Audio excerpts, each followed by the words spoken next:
Takwa, orangnya disebut taqi kalau satu orang. Ya, taqi. Ada orang namanya Ma'ul, misalnya Ma'ul at-taqi, ya, Ma'ul sedang berusaha jadi takwa. Ya. Kalau jamak ini berubah jadi muttaqun, ittaqa yattaqi. Ittaqi orang yang berusaha menjadi takwa. Yattaqi, muttaqun, orang-orang yang takwa. Kalau dijarkan muttaqin atau nasabkan muttaqin, ya. Muttaqun, orang-orang yang berusaha meningkatkan takwa, ya. Kalau dinasabkan, dijadikan objek jadi muttaqin, ya. Orang-orang yang berusaha meningkatkan takwa. Perhatikan korelasinya, kembali ke Al-Baqarah ayat 2 sampai 5. Dzalikal kitabu la raiba fi hudal lil muttaqin. Ya, isi Al-Quran jangan pernah diragukan kandungannya, memberi petunjuk pada orang-orang yang berusaha meningkatkan takwanya. Bagaimana dia bisa meningkatkan takwa itu? Ya, kan kesini kan? Semakin kau tingkatkan takwa, takwa akan menutup sifat burukmu, kan? Fujurnya hilang, kan?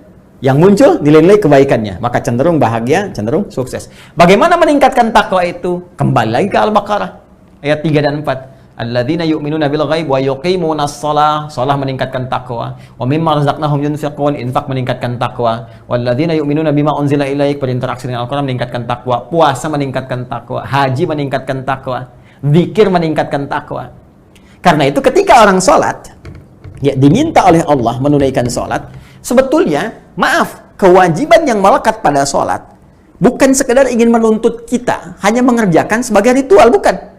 Anda nggak sholat, nggak ruku, nggak sujud pun, semuka langit nggak sujud dan ruku, tidak akan menurunkan status Allah sebagai Tuhan.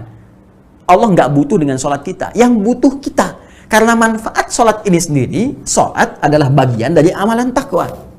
Ya, masih ingat korelasinya? Ketika takwa dikerjakan, ya, naik takwanya, maka potensi ini akan mulai menutup sifat-sifat fujurnya. Fujur ini kan kumpulan nilai-nilai yang tadi, yang negatif tadi.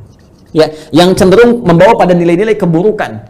Nah, kalau takwanya naik, ininya ketutup. Di antara amalan takwa itu sholat. Semakin orang sholatnya benar, semakin meningkat, maka sifat-sifat buruk ini mulai terkoreksi, tertutup.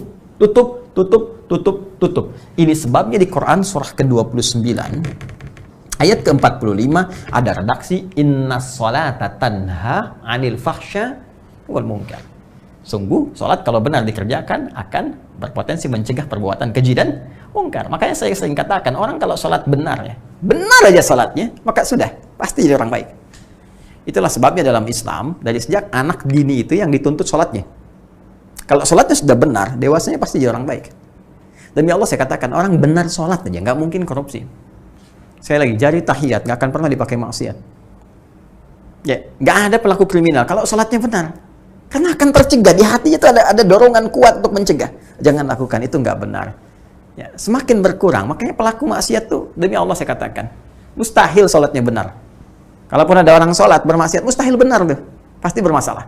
Kalau orang benar tuh udah kelihatan auranya lain, beda.